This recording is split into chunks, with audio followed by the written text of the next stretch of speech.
Phantom vibration syndrome is a localized tactile hallucination. It occurs when the brain perceives phone vibrations in a specific area of the body, despite the complete absence of any external physical stimulus. The phenomenon first appeared in the mid-1990s as a direct response to the earliest wearable telecommunications, specifically personal pagers. Today, we see the highest incidence of this condition inside hospitals. During peak clinical load, 95.9% of medical interns report feeling these phantom alerts. Yet, within 2 weeks of their internship ending, the prevalence drops by half. These hallucinations scale in direct proportion to environmental stress and neurological anticipation, high-stakes notifications, rather reflecting cumulative lifetime screen time. The human nervous system is a highly adaptable information processing architecture. It constantly updates its internal maps to optimize for the inputs it receives most frequently. This phenomenon represents a functional recalibration of the brain's Bayesian priors and thalamic gating systems.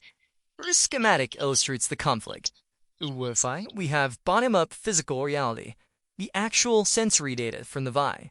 On the other, top-down digital anticipation. High-frequency smartphone use conditions the brain to prioritize the digital anticipation over physical reality. Prolonged exposure to these interfaces successfully overrides the central nervous system, forcing it to generate highly specific, localized sensory hallucinations. To understand how this authorized happens, we must first measure the cognitive cost of digital stimuli using Stroop task. A psychological test isolates mental processing speed. This timeline shows the result of that testing. A simple smartphone notification induces a measurable 7-second processing delay. Notice the overlaid line graph tracking physiological arousal. The cognitive delay correlates perfectly with sudden spikes in pupil dilation, indicating deep mental effort and acute stress. This mental effort translates into physical neuroanatomy. Interacting with a touchscreen requires repetitive micromovements.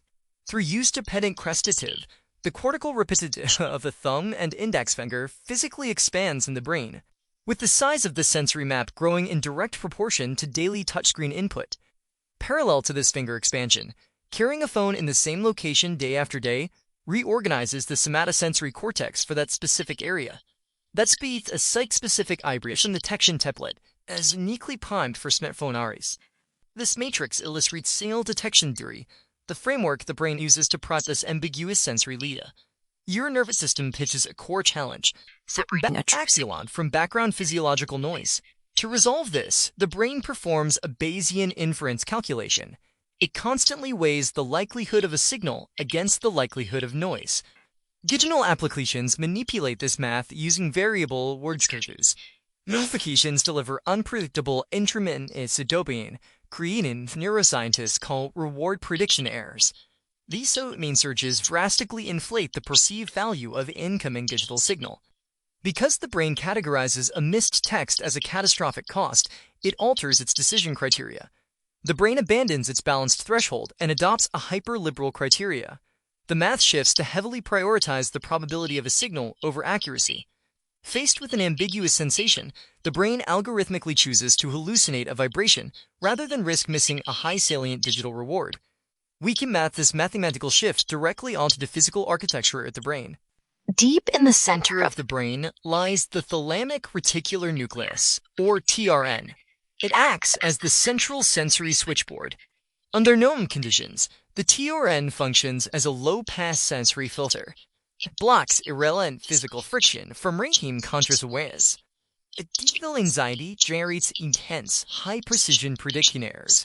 These errors originate in the prefrontal cortex as top-down expectations, traveling downward to exert pressure on the thalamus.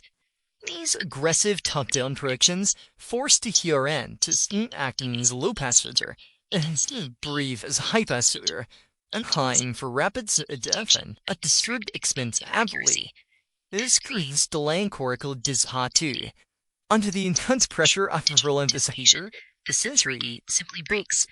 Rather than numerous sensory noise, a newly lot now leaks directly through the TRN and into the hypersensitive somatosensory cortex. The conscious mind interprets this sensory leakage as a localized notification. The top-down expectation of a digital alert successfully overrides the bottom-up reality of the physical body. This diagram compares phantom vibration syndrome to established sensory anomalies. The neural pathways show that PVS operates via the exact same neuroplastic mechanisms as tinnitus or phantom limb syndrome. Clinically, the sensitized pocket area acts as a functional neuralma, a false nerve signal created entirely by an environment of chronic digital anticipation. These chronic false alarms trigger systemic consequences in the autonomic nervous system. When the brain hallucinates an alert, the body reacts to it as a legitimate stressor, immediately triggering the fight-or-flight response. This forces the hypothalamic pituitary adrenal axis into a state of chronic sympathetic overdrive and constant physical arousal. Sustained elevation of stress hormones like cortisol introduces severe long-term anabolic risks and accelerates a pattern of structural brain degradation neurologists refer to as Digital Dementia. Digital fragmentation drives chronic physiological hyperarousal and measurable neurological decay. Because the core issue stems from a skewed Bayesian prior, an algorithmic error and probability, mitigating the damage requires altering the frequency of the stimuli, not just tracking total daily screen time. The primary intervention relies on recalibrating the somatosensory threshold. This requires strictly managing notifications, physically displacing the device, and severing the neural association. By intentionally breaking the hallucination loop, we force the prefrontal cortex to update its prediction models, stripping away the hypervigilance and returning the brain's sensory thresholds back to baseline reality.